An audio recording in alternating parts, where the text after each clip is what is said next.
Yung ginawa ko, tinanggalan ko sa kabila, and then, yung isa ginayaan mo na lang. Ayun, maalwan pong matagtag yung meatloaf sa dilata. Ayan, kaya haba-habang meatloaf. Galing ko sa, sa Abu Dhabi. Yan, padala ko ng aking anak. Yan ay mga 2 lata ko siguro dun sa Argentina ng meatloaf.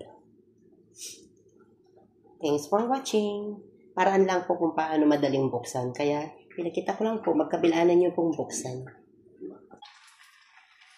Yan na guys.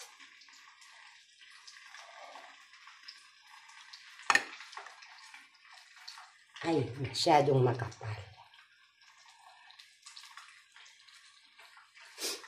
Ito tayo ng ilan lang.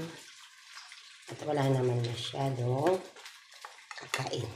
Ayan. Ayan, mahaba pa yung natira. Madami pa. May pang 2 days pa yan guys.